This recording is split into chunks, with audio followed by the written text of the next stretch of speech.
Can you hear me? Hey, there we go. Yeah. Hey, how you doing? Good, good. Yeah, thanks for doing this, man. I appreciate it. No problem, man. Luca, right? Yes, sir. Yeah. I do you I can see me, but can you see me? Say that again? Can you see me? Yes. Oh, okay, okay. I just want to make sure, yeah. Because I was wondering if your camera does your camera have the video on or no? I thought it did. Let me see here. Oh, There we go. what's up? All Lighting's right. probably bad. I got the headset mic, but No, that's you're all I good. got It in the looks office. exactly. You know what's funny is that like when I saw you on the video for Ricky, you look exactly the same. So I was like with the headset and everything. It's funny. Well, It's cool. this camera's kind of tough with audio, so the mic is a little better, and I don't have an adapter for my AirPods or headphones, but these will do. No problem. No problem at all. Well, I just wanted to thank you for doing this. This is really cool because so just to give you a little background. I'm a new agent in this area particularly, but I've been doing real estate for about a year. I did it in a city right below San Francisco. It was called Burlingame, and then Nice. moved from Burlingame up to the city, the county above San Francisco, so across the Golden Gate Bridge. It's called Marin County, and so Okay. No, keep going. Sorry. no, yeah, I would just say now I've been here for about a month and a half now, so How's it going for you? good. I actually got really lucky on my first 2 weeks. I got my first listing, which was pretty unreal. It was out like way out in like a Sacramento area, but it was just doing the calls, and we have a big like pool of people like with information called the pond. And so I was just doing, we had like 4,000 people in there, so I would just basically did command all and just put them all in a dialer, and I've just been calling those people. And Nice. one of those people was interested in selling, and now got the listing agreement. Went out there, did a 3 hour listing appointment. It was a long time, but it was my first listing too, so that's why it was pretty cool. First listing ever? Mm-hmm. Nice. Yeah, Congrats. That feels good. I know, seriously. So, but yeah, because in Burlingame, I was on a team. I don't know how it is in Michigan, but the team was structured so I was only a buyer specialist. Uh, Sure. so I wasn't really having any listings. I did have seller leads go into contract, and then we bought their place, but I never Sure. had my own listing. Go on listing appointment, close them, have to sign a deal, and all that. So List to last, man. That's good. Just I keep listing. Buyers are good too, but definitely focus on the listings is the mantra. yeah, that's what I keep. How do you like California? I like California. I was born and raised in California, so I was born and raised in Los Angeles. Do you know Rancho Cucamonga? Absolutely, played a ton of baseball out there. A travel team or whatnot or Yeah, so travel teams ever since I was probably about 13, and then did like Junior Olympics, all that good stuff, going out to Arizona and Las Vegas and stuff. So how old are you? I'm 26. 26. Okay. Do you know the Cucamonga Quakes? I do. Yeah. I used to live in Rancho Cucamonga for about 2.5 years. And then I went out on my deployments for my government contracting work. But we used to love it. We were just like a block away from the Cucamonga Quakes, and my wife and I would go to the minor league games there. Nice facilities. You play on that field?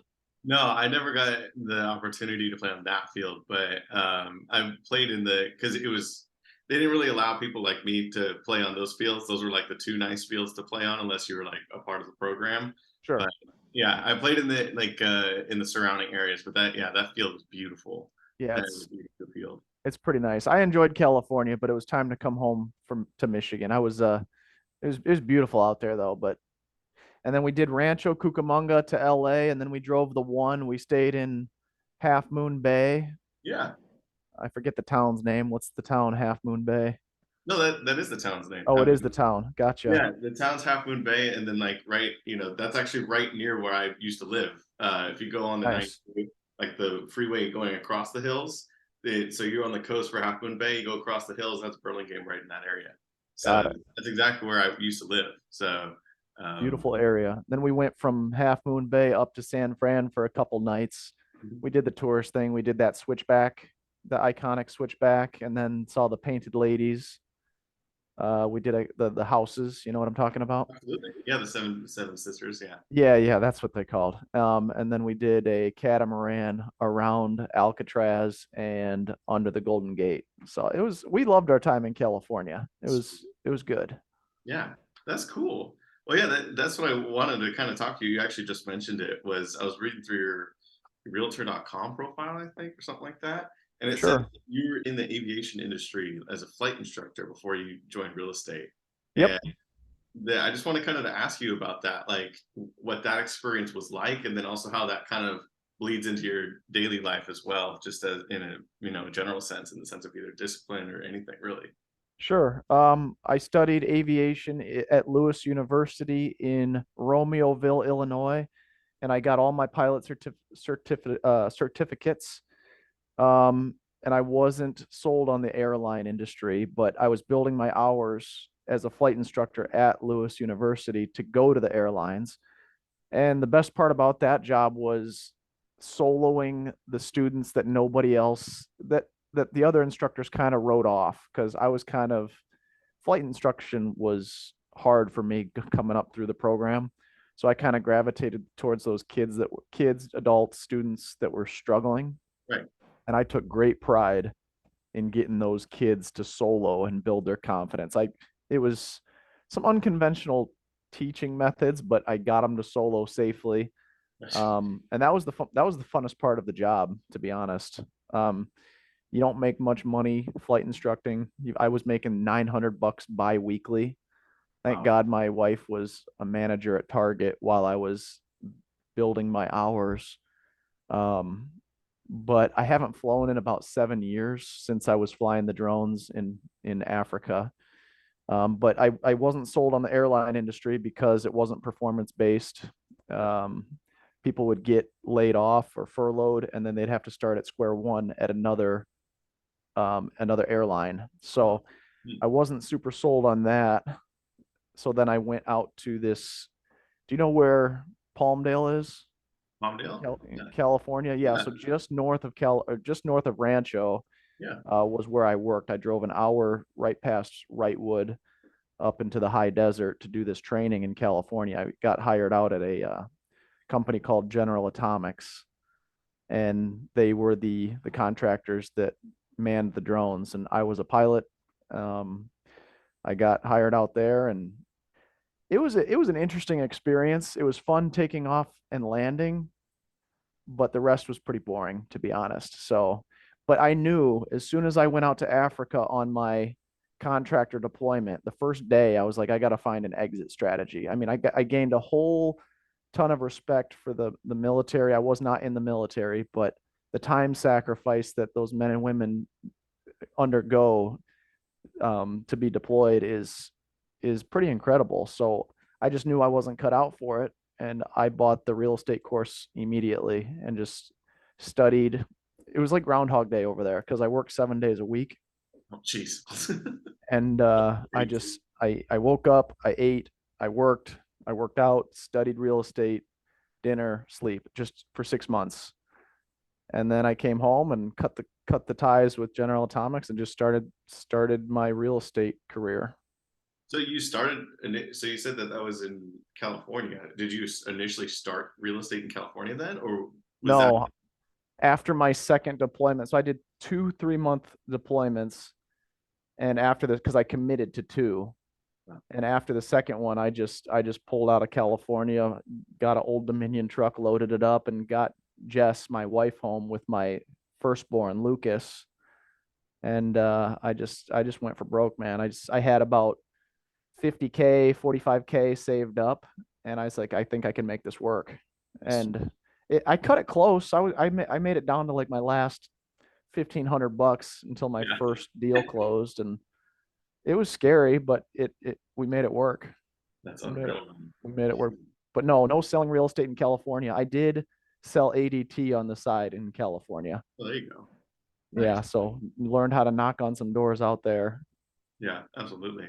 Yeah, That's but crazy. it was a good time, man. California, I have very fond memories of.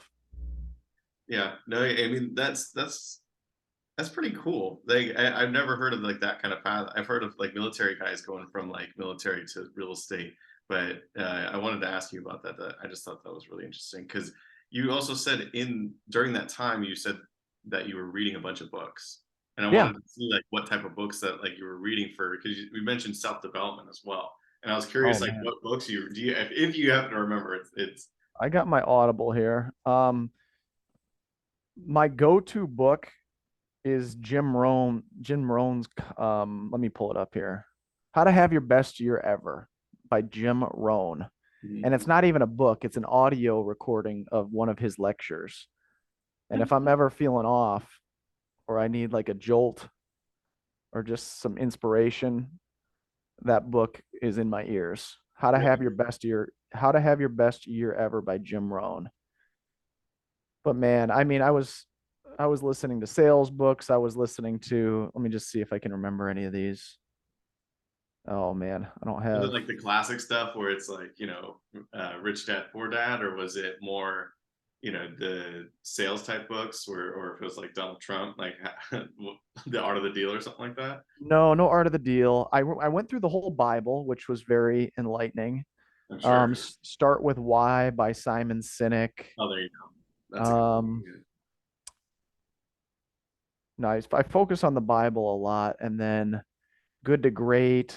Just a lot. I can't remember the time frame exactly. The Compound Effect. Mhm. But yeah, it was good stuff. What was the Sharpen Your Saw book? Start with Oh, the there you end in go. mind. I can't remember his name. And then some Grant Cardone stuff, but I've kind of gravitated away from that. But with when I was in Africa before I was even licensed, I reached out to Ricky Carruth. Do you know Ricky? I don't know him personally, but that's how I found out about you actually. Was I was Yeah, yeah. looking at the best door knock I was because I do door knocking here, and I was looking up best door knocking methods, and then your video popped up with Ricky, and I was like, man, I want to give this guy a call. So that and I watched Ricky for his cold calling stuff. Yeah, no, Ricky's the man. He's the best in the business at what he does, in my opinion. Um, where was I going with that? I can't remember what I was I gonna just wanted to say. ask you, like, how did you guys get connected? Because you're Michigan and he's Alabama. Oh, yeah, we got connected because I reached out to him while I was deployed in Africa, and he Oh was the wow. only one that responded. I reached out to a couple real estate coaches, and he responded right away on Facebook Messenger. Wow. Okay. And I can't remember exactly what the conversation was, but he was the one that actually responded. And then I stayed in touch with him that way. And then he had a Facebook group where everybody shared their cold calling experiences. And I was posting in that group some videos of my door knocking that hey, I hit 20 doors. I got 7 emails today. And then after I got some traction in that group, just with continually posting, Ricky, um, he did a drawing to go down to Alabama Gulf Shores, Okay. and my name was pulled out of the cup. And I got a free trip down to Alabama with my wife. He flew us down. He rented a car. He put us up for 2 nights. He Damn. he took us out to a nice seafood dinner with him and his wife. Wow. Oh my So God. I know him personally. He's a great guy. He's the real deal. Yeah. That's such a crazy experience. So what made you reach out to him specifically then? I was reaching out to a couple people. I mean, I was just trying to talk to. Kind of a shotgun blast. You're just kind of seeing like what's out there. Yeah, I reached out to Joshua Smith, I believe, with Get Shit Done. Yeah. I reached out to the Keller Williams guy, and he was a little skeptical of me, but I called him because he was on Joshua Smith's podcast called Get Shit Done, Right. and he left his cell phone number there. And I said, hey, I'm a contractor in Africa thinking about getting into real estate. I think And that's where you went wrong, man. Said like I'm a dude in Africa, and they're like, what? yeah, and he said and I think he knew it was legit. He's like a really high up team member or a team leader at Keller Williams. I can't remember his name, but he Okay. goes, "You have 30 seconds." And so I kind of just blurted everything out, and then he warmed up a little bit and gave me about 2 3 minutes of his time. Nice. But yeah, I was just reaching out to people just based off listening to podcasts. Hmm. So why not? Alls they can tell they can just tell me to scram or get lost.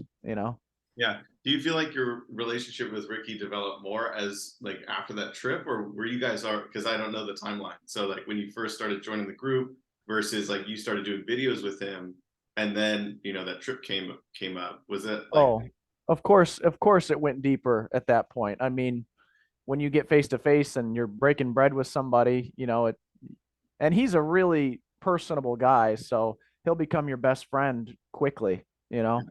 So yeah, okay? it went, and we stay in touch via texting and um, a phone call here or there, maybe once or twice a quarter, not even. But Yeah, I can reach out to him anytime and see what he's up to, and I know he'd be willing to help me with whatever. that's so cool. Yeah, he's a good dude. He's doing a lot of cool stuff. Yeah, well, that's Like cool. he's like the Energizer Bunny, though. I don't know how that guy gets. That's what I've noticed. Like he is like unbelievably energetic. Like it's like Yes, every time, no matter like what happens on a phone call too, like he's always celebrating. That's what I've yes. noticed. Like when I'm watching him, like when it's so like you'll watch the side by sides on his videos. It's so funny because like someone will get like a hello, and he's like yeah, He gets that email address and he does the dance. He's like, yeah, it's like, yeah, yeah. No, he's good. He's good at what he does. He's the real deal. yeah. That's cool. Okay. I like him a lot. Well, I Sorry, want to do a little bit more deep dive on your like because I wanted to talk about Ricky, but I wanted to talk about what your experience in the sense of like door knocking and then also calls and just your experience in real estate since we talked about aviation and then now into your like real estate like when you started out and what you first started doing versus what you do now and how that compares. I mean, what would you say is like the most important stuff that you did that made you successful? door knocking for sure. And then when it gets too cold in Michigan, you switch to the phones. That's what I wanted Um, to I, ask you. I'm way better at door knocking than I am on the phones. I still get email addresses when I do calls. I I I'm not ADD, but I do like to be out and about. I like driving to showings. I like driving to listing appointments. When Right, I'm not when I'm confined to the office, it's just not the best for me. So I like going out into the streets literally and introducing myself to people. But when it gets cold and rainy, it's tough. So you can hit the phones doing that. But day one, whatever you're comfortable with, just get out there and talk to people. And Ricky says your number one job, it's probably 90% of the job is just to make people feel comfortable. And don't do anything nefarious. You're not trying to trick anybody. It's just be yourself. Make people feel comfortable with who you are. But and that starts with being comfortable in your own skin. right. But yeah, if I was starting out day one, yeah, you get a dialer, you get Red X, and if you can't afford Red X, just print out the MLS sheets, select a neighborhood or a street that you want to sell on, and go introduce yourself to those homeowners with your business card. I do a bio letter, a business card, and a sheet, just a list of the properties that sold that in the last 6 months to a year.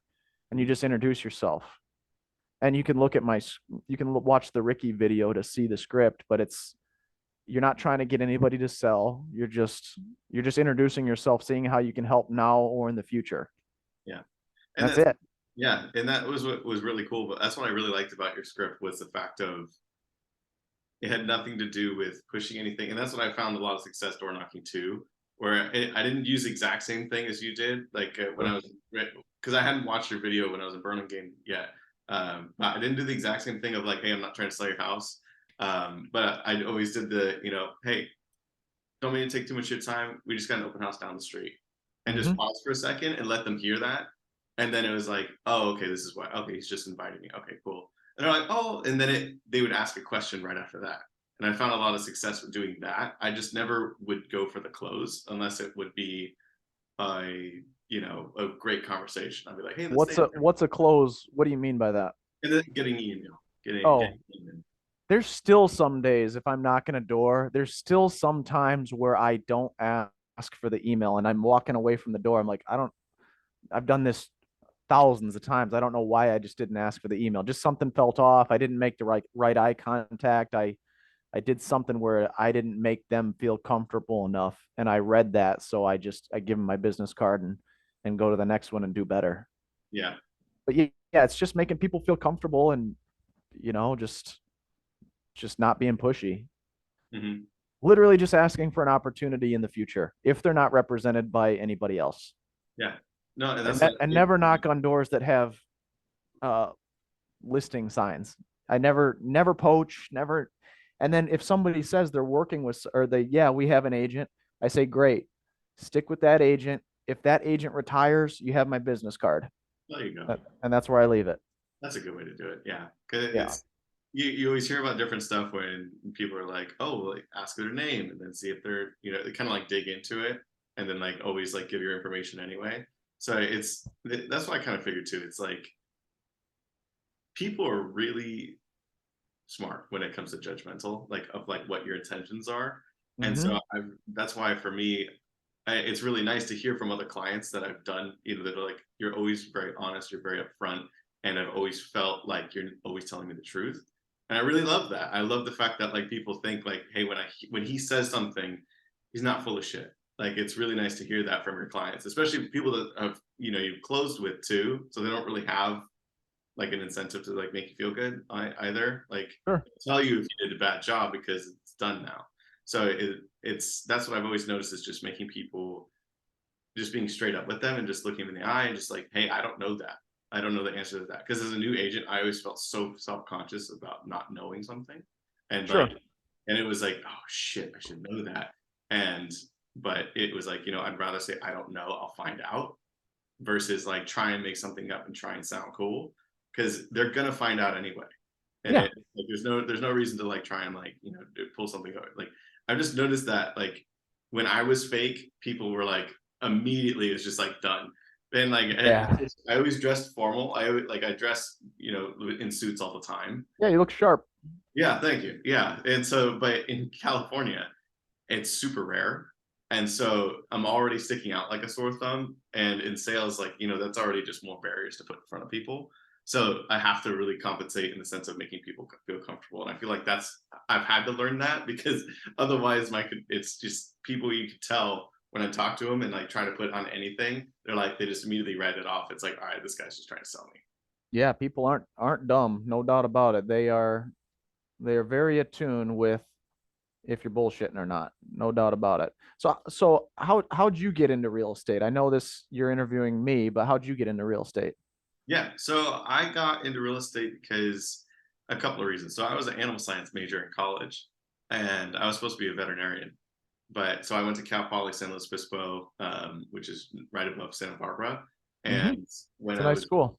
no, I loved it. It was a great school. The Yeah.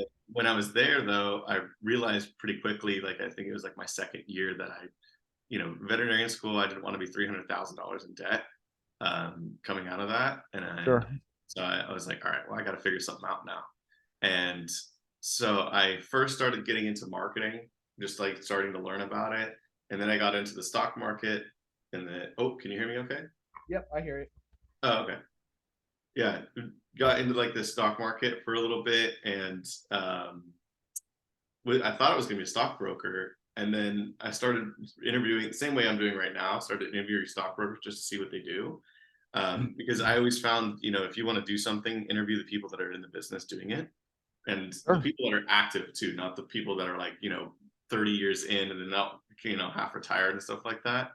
And when I interviewed them, it just seemed very kind of boring at the end of the day. And I love the relationship aspect of stockbroker, but it was just different versus real estate. And so I just felt like real estate fit better with my personality. And then so after like I was in school, I worked for a jewelry store, and then after that, I graduated and then moved back home, and I got my real estate license. Were you selling jewelry? Uh, yeah, I was selling jewelry for a year in San Luis Obispo. Nice. Yeah, Yeah, it was you fun. learn customer skills there, no doubt about it. Absolutely, yeah. That's where I learned a lot of like this like basic sales skills was in the jewelry business, and because it since you're selling a luxury item, you have to act different than it would just be regular sales. I felt like so I felt like that kind of fit well with real estate because you're more selling yourself than you were the actual product at the end of the day. Sure. And so that that's why I feel like I benefited a lot from jewelry was because with the jewelry it sells itself. Same with the house. The house sells itself. Like they I'm, either like the house or they don't like the house. Like it doesn't. You have I no tell business. I tell people I've never sold a house in my life You know because what I mean? the No, house sells seriously. themselves. Yeah, I Yep. totally agree. And so when I was doing jewelry, moved back home to LA and got my real estate license, and then my mom is a broker, not like super active now, but she was a broker when I was younger. That didn't influence me too much. Well, you heard the lingo and you heard her on the calls and all that, right? When you were a kid. Yeah, when she never did cold calling because she was more of like a working for a smaller brokerage in Manhattan Beach. She was all relationship based. Right, but you heard her talking to clients, is what I'm saying. Oh, absolutely. So when I Yeah. was a kid, that's what it was. It was, oh, hey, Luke, and I got a client call, and like my mom would tell me, oh, I have a client call. Like you need to be quiet. Like, like I yeah, do that every day with my kids. yeah. It's like, oh, I client, because then it wasn't even like, oh, hey, I have a client call. It was just she would look at me in the phone because I would hear the phone ring, and she would go client call, and I would just be like, okay, and I just had to stop. And then, like whatever I was doing, if it was like video games, it was playing with toys, like it was like, oh, okay, I knew it. It was like being in church, like you knew you had to be good at that one point in time. Sure, I get it.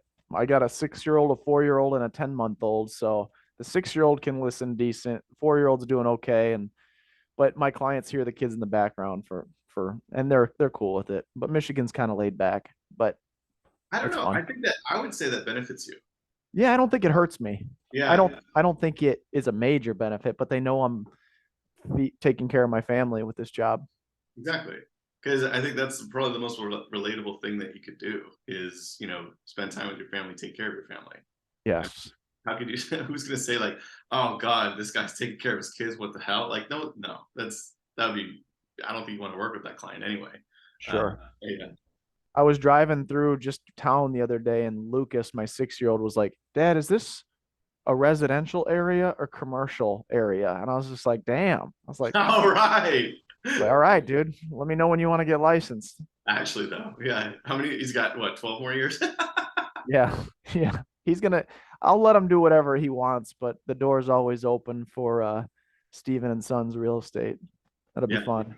that would be cool. Yeah, Yeah, no pressure, but they're picking up a lot of what I'm doing, I which get you. I don't think it's a bad thing. No, not at all. Even if they just go into sales, I mean, they're going to learn a ton from you. I mean, that's what happened with my dad. My dad's a lawyer. He's like with estates and family planning, that kind of stuff. And my dad always told me from like being a little kid, he was like, "Don't be a lawyer." Like always, like no matter what. Like Yeah. like most dads are like, "Yeah, you could do what I do. Like that would be cool." And he always was, "Nope, you're not doing what I'm doing. Absolutely not." And there was a point in time when I think it was like 16, 17, because our personalities are pretty similar. We're both, pretty proactive people. And I was like, "Dad, I think I'd be a pretty good lawyer." And he just goes, He knows the ins and outs. He knows the devils and the details with the job. absolutely. But Absolutely. lawyers do well, and you probably could have been a great lawyer if you went that route. Yeah. And my dad says that. He's like, "Yeah, you probably would have been a good lawyer, but you would have hated your life." And I was like, "Jesus, Dad." Sure. It's like, thanks, man. I get it. Yeah. Well, let me tell you a proud story of Lucas. He was raising money for his school. I think it was like a field day or something where they were just raising money. And he's like, "Well, I got to go get some money." And I go, "Well, how are you going to do that?" He goes, "I could work." I go, "Why don't we go knock some doors and go talk to the neighbors?" Sweet. He's like, "Okay." I go, what are you gonna do for him at the door?" He's like, "I don't know, ask for money." I go, "No, no, you gotta have something." So we went to the local, this was right before Halloween, like 3 weeks before, 2 weeks before. So we went and picked up those little orange and white pumpkins. Oh yeah. And I worked the script with him. I said, and we repped it before we went. I said, "Hello, my name is Lucas and I'm raising money for my school. Would you like one pumpkin for $1 or two pumpkins for $2?" It might have been $2 and $4. Yeah. And he crushed it. I was gonna say. He raised like $200 on one street. People are giving him 20s. I'm just like, wow. But I I I took that door knocking skill and I'm trying to impart some of that on my kids. I mean, man, yeah, yeah, that's unreal. Like that's so cool. I mean, it helps that you're probably like a cute little kid. That probably Yes, a little bit. 100%, 100%, 100%. But he got the script. He was looking people in the eye. He was standing back off the door, and he was. Uh, I don't even like to say assuming the close, but would you like one for $2 or two for four? And they were just giving him money. I'm like, all right, good. But I told him you got to give him something. You can't Yeah, just go ask for money. You gotta give him something. And those pumpkins cost like 50 cents. So he yeah, raised a lot of money for the school. It was good. It was that's fun. so sweet. I It think was that was probably the biggest thing that you taught him, though. You taught him like the value of value. I guess I don't know how else to put that, but like the value of like leading with something rather than asking for something. Yeah, and when I knock on, it's a very good point. When I knock on the door, am I giving them anything that they can't find online? No, I'm giving them everything that they can find on Zillow themselves, but it's my business card, it's a bio letter, and it's the comps for that area broken down with like price per square foot, bathrooms, bedrooms, and the taxes. See what your neighbor is paying in taxes. Yeah, And I mean, they perceive that as value. Is it valuable? Not necessarily because they can find it online, but you are giving them something, right. putting it in their hand, and there's some reciprocity going on there. Yeah. And No I doubt. think that's the thing though, is that it's not so much about that they could find it. It's just the fact that I think in the way I think of it is that the fact that you're going out of your way to provide something to the community and something Sure. that you think is valuable. And That's I what think Ricky says. You're like basically a volunteer out there, just seeing how you can help as many people as possible. Just consider yourself a public servant and just see how you can help people. Mhm. And that's how I started it. It was rough though in my first few neighborhoods. I had some scripts that I'd I was wasting too much of their time. I was asking questions like, what three things do you look for in a real estate agent? They don't Oh, want to do that. They want to know what you're there for and when you're leaving. And right. then you work on the connection in the middle. But I fine tune that based off of Ricky's script, and it works well for me. It works well. No, I love it, man. I loved how you described it in that video too, because it was down to the T of the body language and like the tonality too, which is, what, 75% of it, which is the body language and the tonality. It's probably more. If you miss eye contact at the wrong spot, or you miss something, Right. you're not connecting with that person. Yeah. And you could feel it too. There's like this awkward now tension that it's like, oh shit, okay, now I have to recover from this. Say Yeah. something funny. Like, I don't know, like you have to like make sure. you Yeah. learn you learn a lot on your first 100 200 doors, Yeah. and you learn quick. It's just people have a tough time just doing the first few sessions, just like calls. Yeah, it can feel uncomfortable, but you'll learn quick. Yeah. And that's what I noticed too. When I first started door knocking, it's like 65, 60 degrees out. And so it's like colder for us, for California people. That's balmy. I know, I know, I know. I was like, wait, I probably shouldn't say this. That's embarrassing. I've been invited into the houses because it's been so cold when I'm I can knocking. totally see that. I can totally see that. That's actually how I heard one agent how they became so successful was because of the fact of I don't know if it was Michigan or it was a state that snowed and was also exceptionally hot, and but she would door knock no matter what. And so people like would almost it's like holy shit, she's out here and in this giant coat and it's below 20 degrees and she's out here door knocking. Like, oh my god, like if I'm gonna use anybody, it's gonna be the person that's that dedicated to be out here when it's snowing. So No doubt. I could totally see that. I knocked once when it was -1, and my pen started freezing up, and I just said, you know what, I gotta wait till some warmer weather. -1 is outrageous. That is Yeah, that it is got so pretty cold. It was pretty cold. That was one and done though. yeah. I went to the phones after that. At least you can say you did it though. You can Yes. tell your Oh, kids. You can tell your kids that. That's the walking up both hills, uphill both ways to the school story. It's like I was out yes. there when it was -1. Uh-huh. No doubt. I was outdoor knocking after my second child was born, the day after. My wife was like, just stay home. I was like, I know I got a door knock. No. That was when I was building. I did not feel secure enough to not knock. So Yeah. she let me go hit 35, 40 doors, and then I came back and helped with the baby.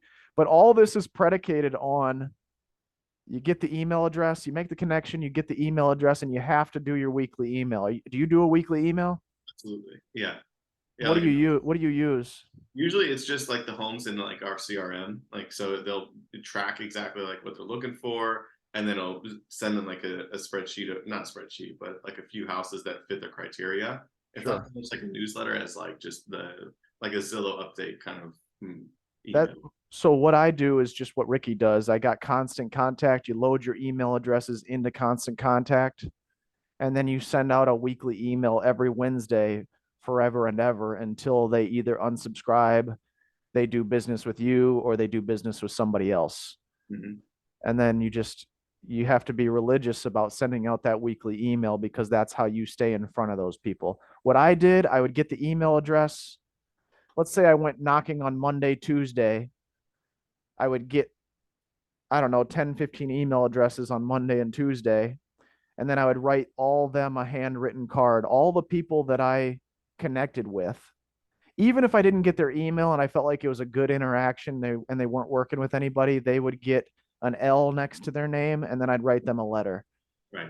And then I would send those letters out. I would not put them into Constant Contact for that weekly email campaign until after I sent the Wednesday email. So they would get me at the door, then they would get a letter later that week, and then next week they would get an email from me. So they would get one, two, three, Solid.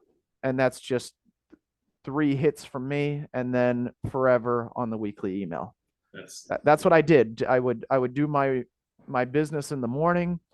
I would print out my packets from like 12 to 2, 12 to 3, and then I'd go out and hit the doors from like 4 to 8, that's 4 to 6. yeah. That's super solid. Yeah, that makes total sense because that I always did the same thing when I had like a nice conversation with someone at the door. Even as I said, yeah, as you said, if you didn't get anything out of them, if you just had a good connection and good conversation for 10, 10, 15 minutes, I always just, hey, thank you for your time. Let me know if I could do anything regarding real estate. It's just a super simple little letter. I And got my letter right here. I hang it up. It's name. So the person's name, I look them up on the tax record. If you need anything in the future, reach out anytime. I would be honored to serve you. It was a pleasure meeting you when I knocked on your door. All this is the truth. Yeah, is that a canned letter? Yes. But all that's the truth. And I say all the best, God bless, Ben. And then PS, thanks for being friendly and open-minded when I knocked. It means a lot. yeah, Because people like to know that they're friendly and open-minded. They like that reinforcement. And that's all the truth, you know? absolutely. Yeah. No, and that's the thing too, is like you're not really it's just about the contact and being, having the headspace of those people. You're not as you said, like you're not trying to sell them. It's just the fact that you're in there, like you had a good interaction with them, and then they're constantly reminded of that good interaction because you reinforce it with all the stuff that's after, with the letter and then also the constant emails. So that Yes. totally makes sense. With that email, so what does your weekly email look like? Is it just value from loans, from market update, from anything really? And do you It's write? basically what I did that week in real estate. Just like, hey, the front picture is just something new. It could be a picture of Lake Michigan or the pier, or a beautiful picture up front, or a beautiful picture of my new listing coming up, a little blurb underneath that picture. And then I have some canned links where they can click on the newest listings, the newest pendings, the newest solds, and then all the closed data. And then I just write a little blurb about, hey, my new listing's coming up later this week. The average price point in Southwest Michigan has gone up 3% from this time last year. Um, Sometimes I put in local community events. Hey, if you're looking to do something with the kids, check out this link. Mhm. So it's nothing. It's not rocket science. Yeah. Ricky says you could send a picture of a duck in your weekly email as long as you're sending.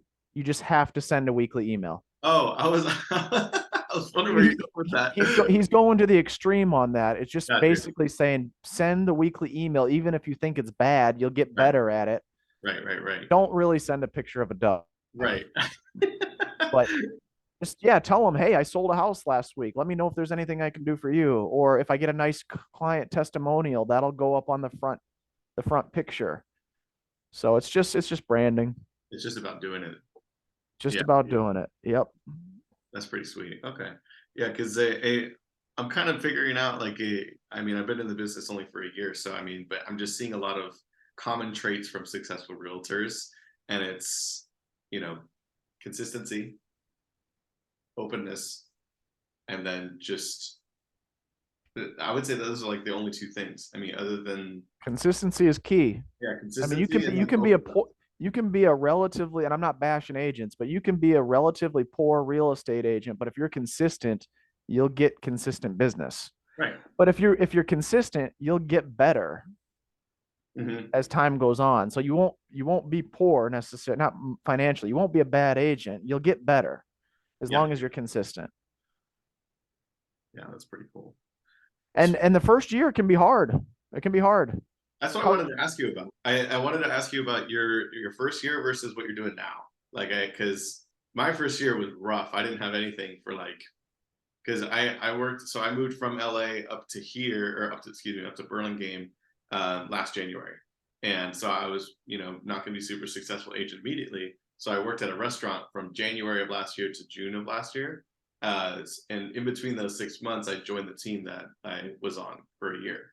And so last April and April to June, I was doing both at the same time. It was the worst thing ever to exist. It was incredibly difficult. Sure. And then quit June. And then my first deal didn't happen for another 6 months. And it was Christmas Day. My first deal happened. It's good Uh, Christmas. I know, yeah. Which is like, you know, so everyone says like, you know, nothing happens during Christmas. I my first year, I wasn't calling or knocking as consistently as I should have been. I made $13,000 my first year. I closed like three or four deals, lower price point, and I burned through living in a tiny little rental with my family, paying like $900 a month, not living. My standard of living was relatively low and economical, and I burned through 45,000, 50,000 in my first year, and it was down to like my last 1,500 bucks. Yeah, But as soon as I started knocking consistently and calling consistently and doing the weekly email, the flywheel started. yeah. I I took a hiatus too. I took 2 months off and went out to Maryland to explore solar sales because my buddy sells solar Mm, and he saw one of my social media videos of me door knocking. He's like, "Hey, you're knocking doors. Come out and check this out." So I put my license on referral for 2 months, moved out and lived in his loft for 2 months, learned how to sell solar out there, closed a couple solar deals, knocking on doors. And I didn't prefer that business. I liked the cash deals. I didn't like the lease structures. mm. But the first year was very rocky for me because I wasn't consistent. Yeah, But as soon as I buckled down and started doing stuff consistently, it was it was wonderful.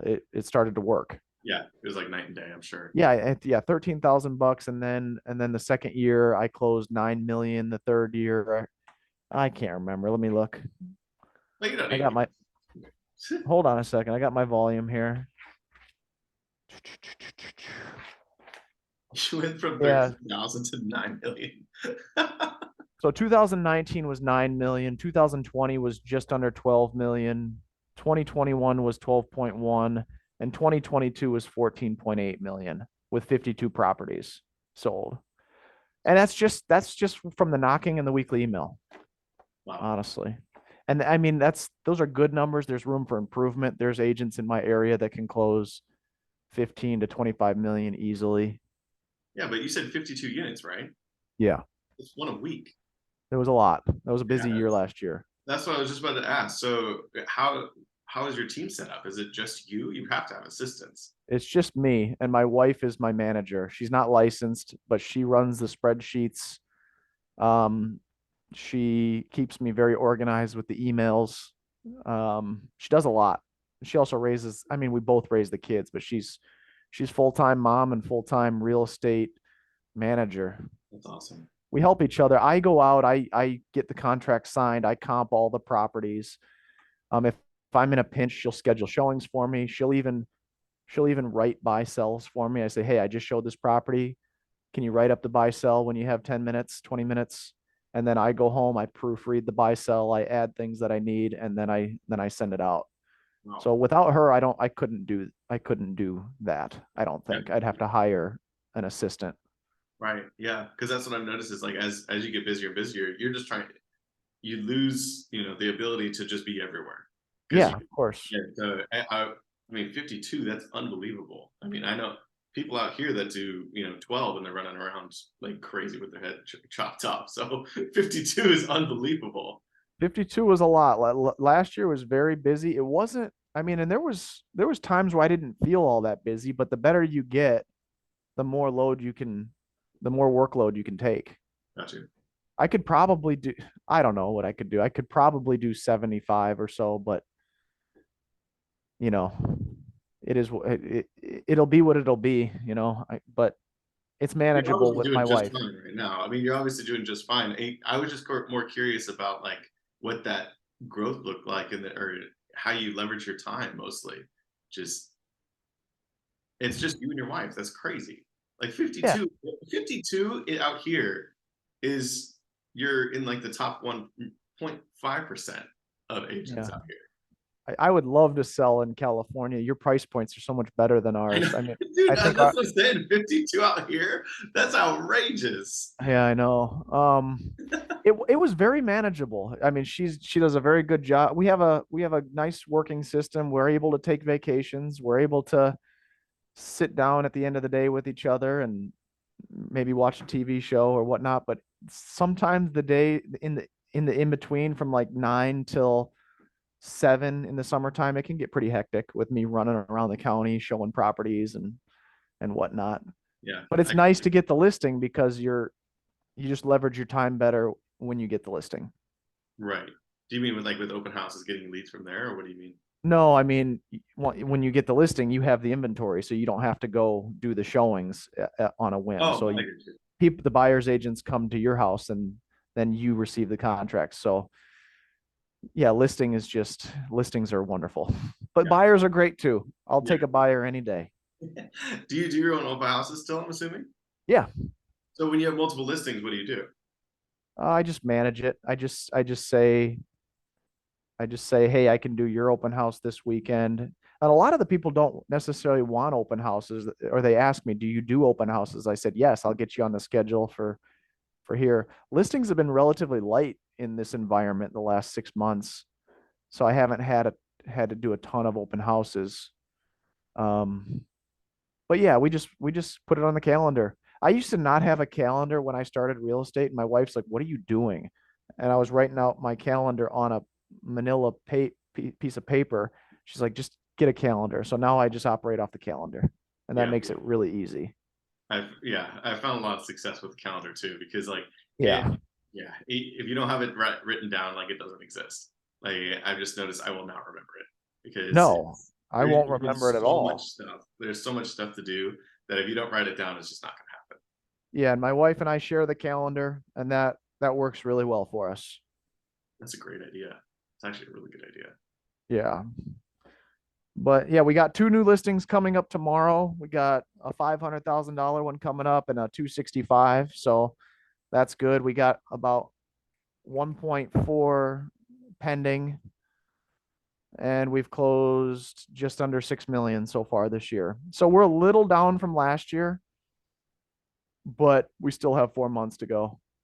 That's what I've noticed with everyone, honestly. Yeah, I would because in our area, I don't know how it is with you guys, but the amount of total listings in general has basically halved. Yeah. Has it been the same for you guys out in Michigan? I don't think it's halved, but the good ones sell so quickly that it feels like we don't have a ton. All right, well, yeah, I get But that. they're still selling really quick if they're priced well. Right. But I'm not worried at all. I mean, the buyers I feel like have adjusted to the rates. Yeah. There's definitely people that have been priced out, which is unfortunate. But if the interest rates drop at all, it's going to send another wave of demand, which will decrease inventory. But I'm not trying to predict what's going to happen. But I know, like Ricky says, closings will happen every day. And if you're in the mix with people, you will do business. Yeah, absolutely. Yeah, I feel Yeah. like a lot of people get so focused on like like those stats, and then they're like, oh, well, it's so much more difficult now. Like it's harder to get listings, and then it's almost like allowing themselves to not have to work as hard. Yeah, Whereas if you're hearing that, my brain always goes, well, now I have to work twice as hard to get sure. the same amount. And it's just, yeah, I just wanted to see what you guys are kind of experiencing out there because stuff moves quick if it's priced out here. I'm in, but it's weird. We're just not even seeing the same amount of listings in general. Not even just that Sure. they're moving quickly. It's just there's no inventory. Period. Yeah.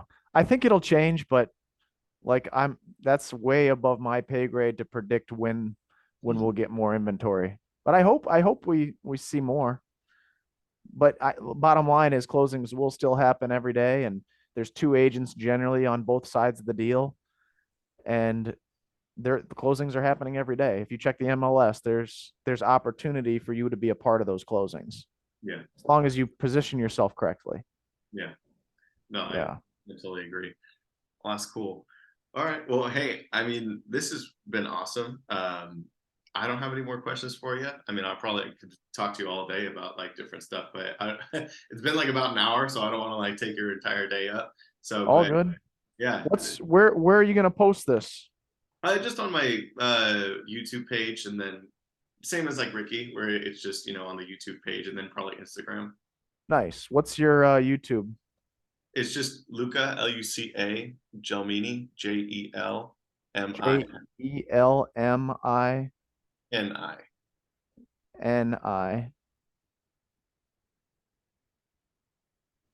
So Lucajeln.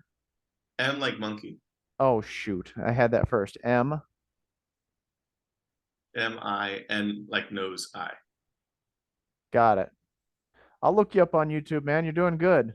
How long have you Thanks. been doing YouTube? I've been more consistent lately now because now moving to a new area. It's I'm doing that's basically what this is. It's like I've been doing what's like a series called New Agent New Area, and Sure. basically the idea is to prove to people that doesn't matter if you don't have referrals, doesn't matter if you don't have anything. What matters is if you put energy into it, you're going to be able to get the stuff that you actually want from from your Absolutely. job, from life, from whatever. So I've been doing like weekly updates like that. I'm trying to do interviews like this with successful agents that have done it for multiple years now. Got other guys in my office that I'm doing interviews with just to pick their brain, see how they started, see what they do on like a regular basis. Been more consistent lately. When I was in Good. the game, I was like, when you first start out as an agent, you're so lost that you. It's it's hard when you first start out, no doubt. I'll leave you with this. When you get a listing, get professional photography. Yes. They pay us enough to give them good service. And I know you can take pretty good photos with a cell phone, but get the photographer in there, get them some glossy print material, like an eight page marketing thing, and you'll get hired more based on showing. And then you can take this to your next listing and say, hey, here's an example of my photography. And here's, yeah, just don't shortchange the seller. They pay us enough to give them good service. I'm not saying this is you. I'm just saying in general. Dude, it's really funny that you said that, honestly, because that's my biggest pet peeve that I have no idea why people do that. It's It's so because the sellers don't know. They it's don't do this every day, and the sellers don't know what the agent should do. And a lot of agents, I'm sure you see like a $3 million house. How did they get yes, that listing? that's And what I how it's mean. like, well, I would have done that better, but go get your own $3 million listing and serve them the way you would. Yeah. And I totally agree with that. It's like, all right, you know what? Like, because that's kind of where my mindset switched to was like, I was like, oh, am I capable? Am I good enough? Like, am I capable of having a listing or like even handle buyers? Like, I'm only 26. Like, who am I to like think I could do this kind of stuff? And then you look online, you're like, that guy took pictures with his iPhone. I know for a fact I could do better than that. It's like, okay, Yes. if that guy's doing business, I can do business too. And that I've just kept that in my mind ever since. Yeah, Jeez. we're always good enough. As long as you provide good service, always think you're good enough. And Yeah, mindset is key in this game. yeah, All it 1,000%. is a game and just make people feel comfortable. Yeah. Well, awesome. Well, thanks so much for doing this, Ben. I mean, I really appreciate it once again. I hope we stay in touch. Obviously, like, California, everyone's leaving California, and I got a lot, especially in the Bay Area. Everyone's moving out. So if I hear anyone moving to Michigan, I'll let you know. And if I got anybody in your neck of the woods, I'll give you a call. Stay in touch, all right, man? Absolutely, yeah. And as I said, this should be posted. I'm probably gonna do a couple edits, probably like by tomorrow, or if not, like latest by Thursday, and you'll see it. No worries. Shoot me a text when you're done with it, all right? Sweet, absolutely. All All right, right, thanks for the well, time, man. absolutely. Have a great rest of your day. You too. See ya.